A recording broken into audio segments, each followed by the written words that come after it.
नमस्कार। मैं के बी रुस्तगी आप सभी का एस्ट्रो फ्रेंड अपने चैनल ज्योतिष की पाठशाला में मित्रों आप सभी का स्वागत करता हूं। आज की इस वीडियो में धनु लग्न और राशि, सैजिटेरियस असेंडेंट और ज़ोडिएक, राहु और केतु के महागोचर जो कि 18 मई 2025 को होने जा रहा है शाम 7 बजे। और महागोचर की संज्ञा जो मैंने इसमें दी है उसका कारण है कुंडली में 12 भाव, और जब इनका गोचर होता है राहु और केतु का, उन 12 भावों में से 8 भावों को प्रभावित करते हैं ये दोनों ग्रह। और दोनों समसप्तक रहते हैं, एक दूसरे के सामने रहते हैं, दोनों इकट्ठे ट्रांजिट होते हैं। तो 8 भावों में एकदम से प्रभावित करना मतलब आपकी एक तरह से दशा और दिशा बदलने वाला ये गोचर होता है।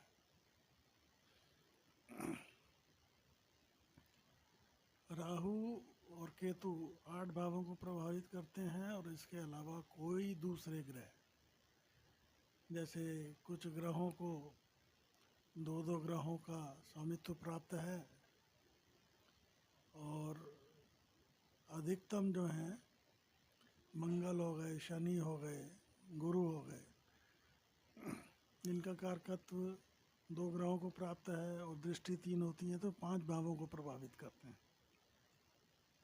लेकिन राहु केतु 8 भावों को, इसलिए इस गोचर को मैंने महागोचर की संज्ञा दी है।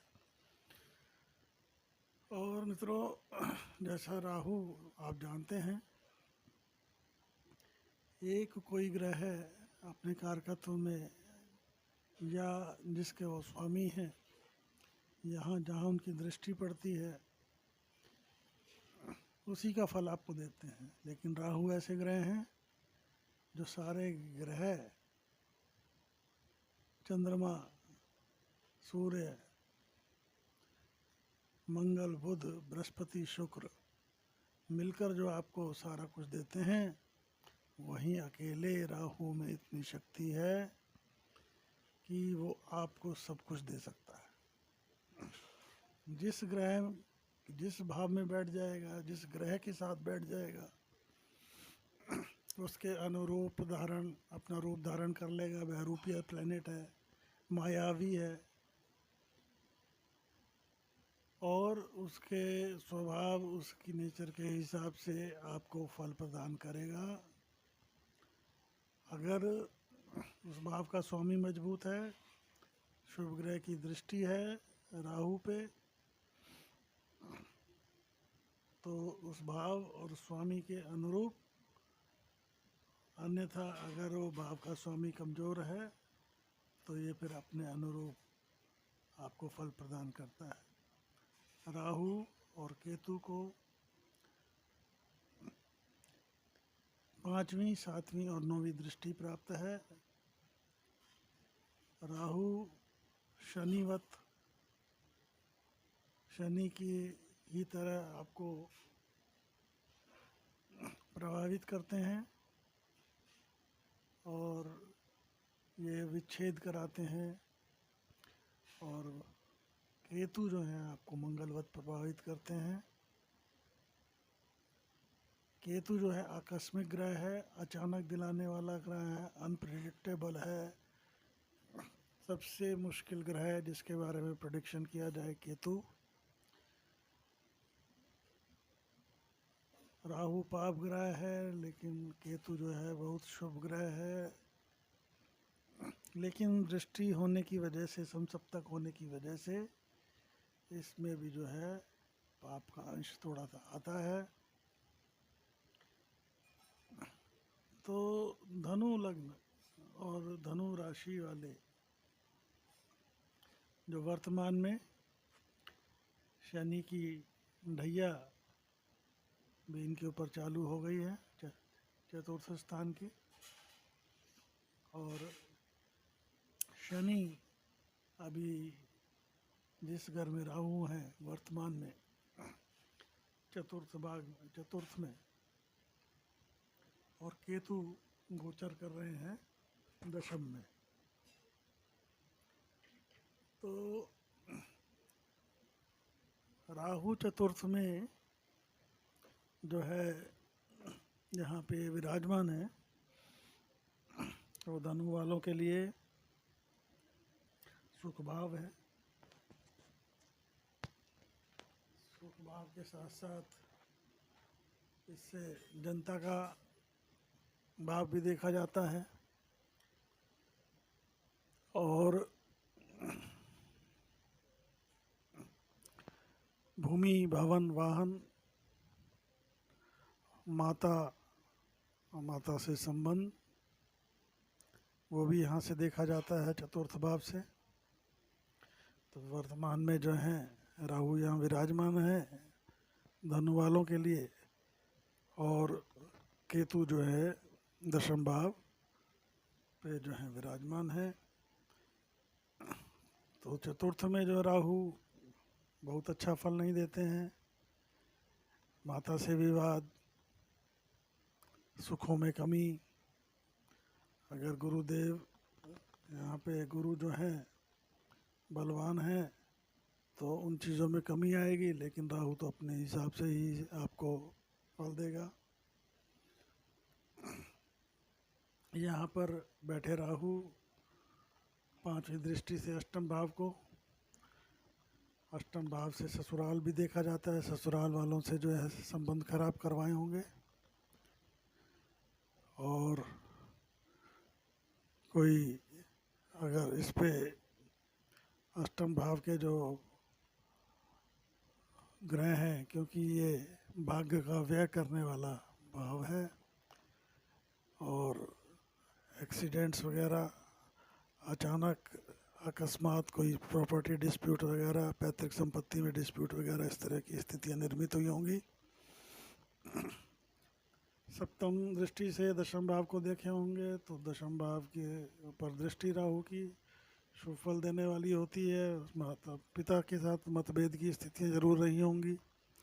बुध की अगर पोजीशन ठीक है तो आपको जो है व्यापार में, व्यवसाय में, राजनीति में आपको जो है और अच्छे उच्च अधिकारियों से संपर्क इस कालावधि में मिले होंगे। और नौवीं दृष्टि से मंगल की राशि, मंगल की स्थिति ठीक है तो व्यय वगैरह में जरूर कमी रही होगी, लेकिन 12वें भाव पे राहु की जो दृष्टि है ये आपके ऊपर कोर्ट कचहरी, मेडिकल बिल्स, इस तरह की स्थितियां निर्मित हुई होंगी। और चूँकि देवगुरु बृहस्पति भी यहाँ पे विराजमान हैं, और 18 मई को, क्योंकि राहु और केतु ऐसे ग्रह हैं जो हमेशा वक्री रहते हैं, तो ये वक्री होंगे तो 18 मई को ये गोचर करके कुंभ में पहुंच जाएंगे। और कुंभ में राहु थोड़ा सा सहज फील करते हैं, और तीसरे भाव का जो है राहु, और यहाँ से जब ये तीसरे भाव में जाएंगे तो केतु जो है आपके नवम भाव में धनु वालों के लिए आ जाएंगे। तो राहु केतु का ये महागोचर धनु लग्न और धनु राशि वालों के लिए बहुत ही आनंदमय, बहुत ही शुभ रहने वाला है। और एक चीज़ और मित्रों, वृषभ राशि में जो है बृहस्पति वर्तमान में गोचर कर रहे हैं, और 15 मई को वो गोचर करके मिथुन में पहुंच जाएंगे। तो षष्ठ भाव में गुरु अच्छा परिणाम नहीं देते। अब वो 15 मई को राहु के महापरिवर्तन से पूर्व धनु लग्न वालों के केंद्र में पहुंच जाएंगे बृहस्पति, और केंद्र में बृहस्पति का पहुंचना तो ये आप मान के चलिए उनकी 9वीं दृष्टि जो है राहु के ऊपर रहेगी, और राहु तीसरे उसमें भाव में, तीसरे भाव में रहेंगे। तो यहाँ पर ये कारक होते हैं आपको। ये अगर आप मार्केटिंग के क्षेत्र में हैं या मल्टीमीडिया या कम्युनिकेशन या यूट्यूबर हैं, आपके जो है फॉलोअर्स बढ़ेंगे, आपका नेम फेम बढ़ेगा, आपके जो है प्रचार करने की जो क्षमता और कम्युनिकेशन स्किल में एक अद्भुत जो है इंक्रीज़ या बढ़ावा देखने को मिलेगा। छोटी बड़ी यात्राओं से फ़ायदा, छोटे भाई बहनों का जो है सहयोग,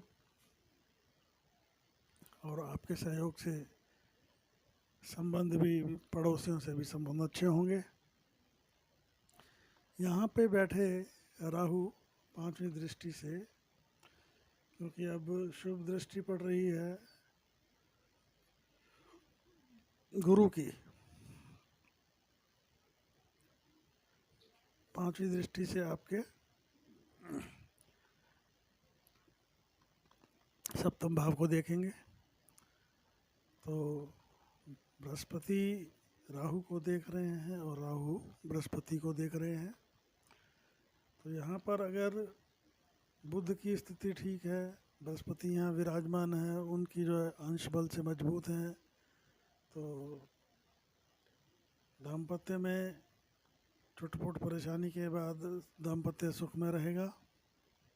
पार्टनरशिप वगैरह में भी जो है अभी जो संशय की स्थिति बनी हुई थी, वो अब आपकी पार्टनरशिप वगैरह भी, उसमें भी, बिजनेस में भी बढ़ोतरी।